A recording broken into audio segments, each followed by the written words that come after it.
What's up, ladies and gentlemen? It's Daniel here from the GeekSpeakNation channel, and we have a pretty interesting topic to talk about today.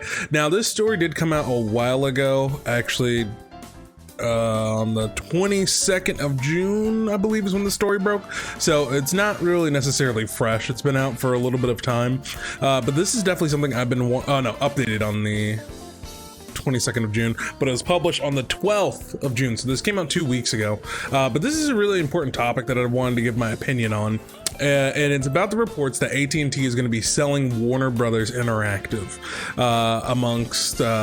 which involves a whole bunch of other studios underneath that publishing house.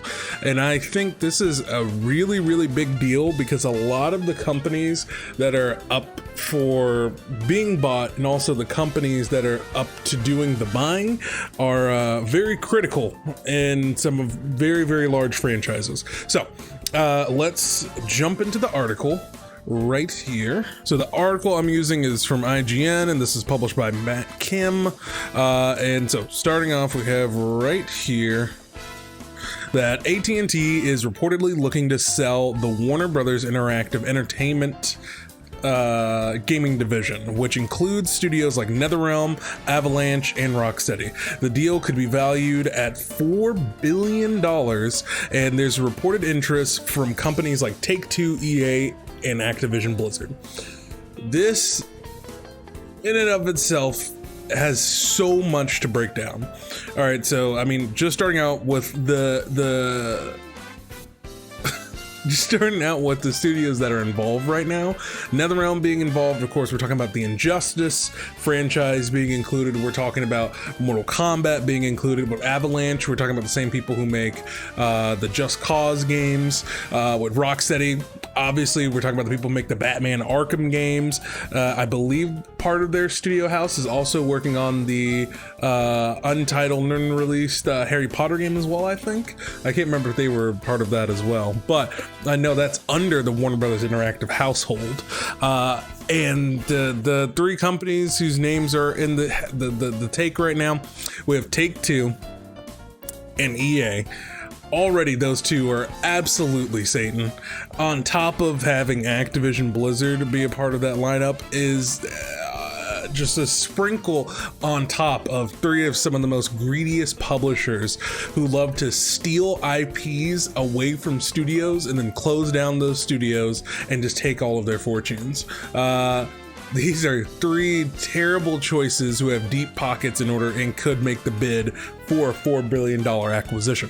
But let's continue on with the article. So we have there we go.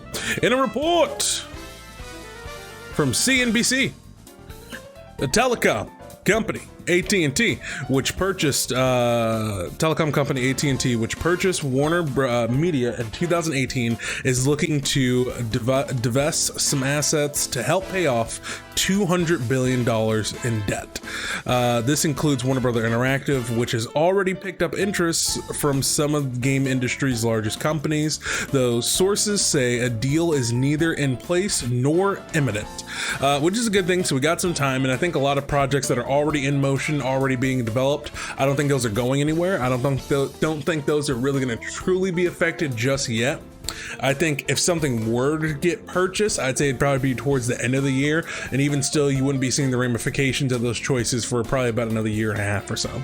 But I think it really is important because this AT&T merger that they did between AT&T and Warner Brothers, it's still not paying off. HBO Max has launched, and that hasn't been the best of things. They haven't been using both of their connections to their maximum benefit for the launch of that streaming service. They didn't launch with Roku. They didn't launch with Amazon Fire Stick, so that completely hurt the launch of HBO Max. I think eventually it'll get to the point where they want it to be, but I definitely think that launch was not as strong as they needed it to be, and it was completely confusing. And I think still, as of like a couple weeks ago, they were still changing the name on the streaming service, so it's absolutely ridiculous. And then on top of that, what we have here, as I said, $2 billion of debt that have gone in through this merger. So they have a lot they want to make up for. And I think AT&T is like, look, we're not in the business of making games, and we are just here to just start just start getting stuff out of here, just start selling some stuff off, start shaving away the debt, start getting rid of some of these collectibles, get some of these toys off the shelves, sell some of your old belongings.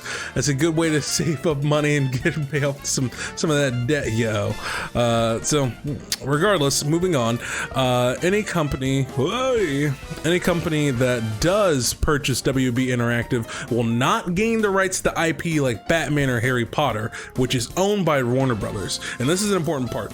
Instead, any deal will likely include a commercial licensing agreement where AT&T can continue to get revenue from its IP. Now, this is one of the strangest things to me about this entire deal, right? So, essentially what they're going to be doing is acting how Disney does with their games, where there's, to a certain degree, where they're still going to keep making money off of it, but they're going to be able to hand it off and people can do whatever they want with their IPs by paying a certain amount. And making sure that they're still getting money, even though they have absolutely nothing to do with the development of the game. It's literally just a name only, and you're leasing out the use of that character, which is very, very interesting. And I guess it's a win-win for AT&T, and it's going to be interesting to see who is willing to shell out that kind of money for it and take that potential a little bit of a dip in profit in order just to gain clout or possible monetizatory value, monetizo. Yeah, whatever. Money. So they can get more money through things like loot boxes and microtransactions and all that sort of stuff. So let's see here. However, a potential purchase will, however, include studios that belong to WB Interactive, like NetherRealm and Rocksteady, the developers behind Mortal Kombat and the Batman Arkham Series, respectively. AT&T purchased Time Warner for $109 billion in 2018 and has amassed $200 billion in debt. Investors have called on AT&T to sell non-core assets such as DirecTV and now WB Interactive. Let's see here. There are multiple projects rumored to be in development under Warner Brothers Interactive, including a new game from Rocksteady and a new Harry Potter RPG. Okay, so I was right about that. There's also a new Batman game in the works at WB Montreal, and that is the full article. Thank you, Matt Kim from IGN. And then, yeah, so looking at this, like I said, this deal has not gone or aged very well for them. They made the purchase for $109 billion, and now here we are 2 years later, and they've gotten to more debt than what they bought Time Warner for, which is not good. Not good at all. And I think when you end up breaking this down, I think that no matter what way you slice it between these three companies that have expressed interest,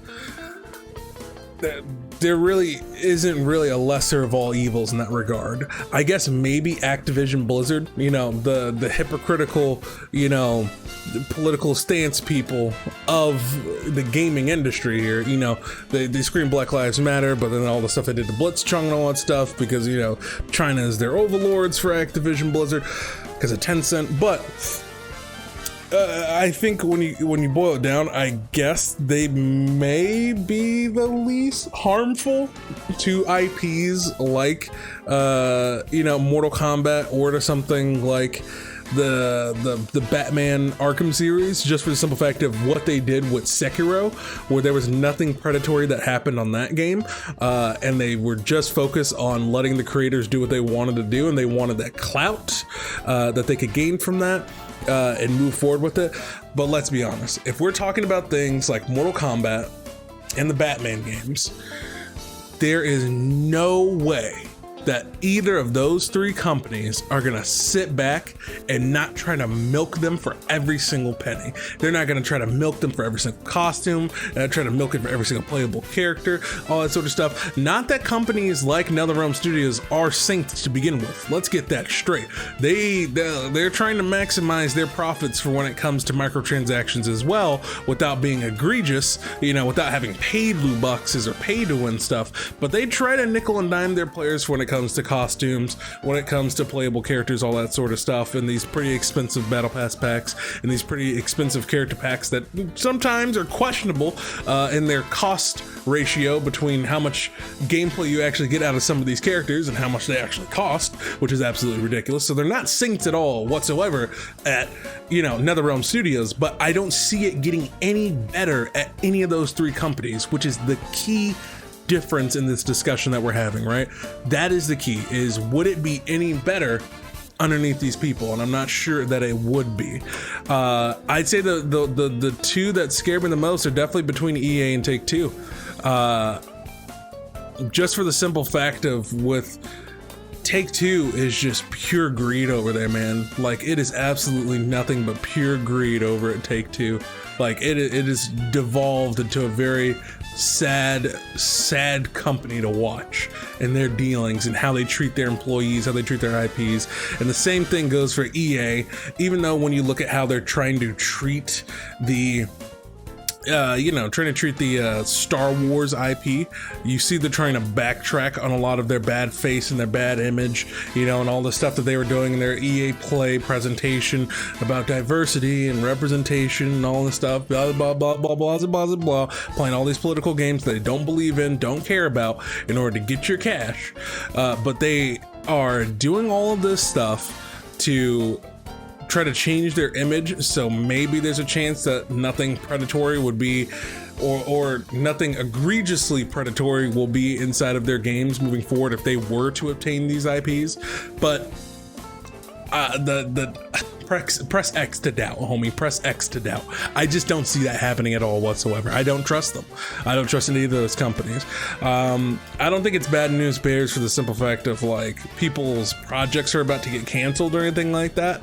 But I'd say any future projects that are going to be working on are definitely going to be on hold for right now. That's for sure. I think a lot of projects of thinking about the future might be on pause unless they're already got the ball rolling, like the next Injustice game. Because you'd hope that Injustice 3 would be the next game to come out, right? You know, because we're nearing that. We've gone past the development cycle that normally goes for a Mortal Kombat game, and normally the support is already ended by now. But what we may be looking at, you know, is that Injustice 3 has maybe already been in the works, so there's no stopping that, or maybe it gets delayed until the paperwork gets figured out by the higher ups. And that's a big thing about all this, is we don't know how much this rearrangement of the higher ups and who's getting bought out by whom and who would go where and all that stuff, how is that going to affect the ground level developers? This seems like a big brain decision, you know, a big brain overlords, corporate management type stuff, that where they're going to try to minimize the impact this ends up having on the developers. But we'll see how it goes. Because knowing with a lot of these companies, they try to give people, oh yeah, we're going to give you so much freedom and all this stuff, yada, yada, yada, to make the type of game that you want. We're not going to creatively interfere over at either of these three companies. But then, as time progresses, what ends up happening, like, oh yeah, well, we're going to do something that's obviously going to screw you over, like mandate that you put some feature in your game that's not going to go over well with fans, or we're going to mandate that it's going to have to be released at this certain date that either would compromise your development time and have you put out an unfinished game, or two, it's going to put it out there, and what's going to end up happening is you just end up losing so much money because of the release date or something like that. We're like, well, it's not really profitable for us to keep the development staff at the level it is right now, so we're going to be downsizing. Or, oh, looks like we gotta close down the studio because their next release didn't make that much money, and we're gonna have to do this and do that. I guess the only benefit that, you know, that we'd get that they wouldn't try to pull something like that they normally do is that they can't steal the IPs from a lot of these. But things like Just Cause and stuff like that, I don't know. But things that are already owned by Warner Brothers, like Batman, all that jazz, Harry Potter, all that stuff is gonna stay with them. So I guess technically, yay, the characters aren't in jeopardy, but the studios would be, in case people got greedy and people started being ignorant with how things should be handled over there. I don't know. I think this stuff is bad news bears. Bad news bears indeed. Oh, look at that. Look at that. Every Batman game reviewed by IGN? Whoa! Okay, anyway, regardless. So you think darkness is your ally? Or EA? The same difference. Yes. I wonder how that sounds on my microphone. Hope it sounds cool. Gotta do more voice acting practice. Anyway, regardless, back on the topic at hand. Overall, this is a very precarious situation that does not give me much hope for the future of these franchises and for these studios, but I am hoping for the best, and I'm hoping for a smooth transition, and I hope that no one loses their jobs. That is the number one thing. These companies love to play, you know, the hardball and all this stuff with trying to make things for the cheapest amount possible, try to make up for this money, make it for that, blah, blah, blah, blah, hit this release date, hit all that stuff. They make all these dumb choices that end up affecting the people who work on these games, and I just don't want that to happen in this scenario. There's no reason for anybody to lose their jobs, and I certainly hope no one does from any of these acquisitions or from any of these transitions of power, and that everything is smooth and that our games go unaffected and they're not made any worse than they already are when it comes to predatory practices, when it comes to monetization. All right. With that being said, that's all I have to say on the topic, but what do you think about this? Let me know in the comment sections down below. What do you think about this topic? Who do you think would be the best choice for buying up any of these developers? Do you realistically think that any of these developers could break off, start their own company?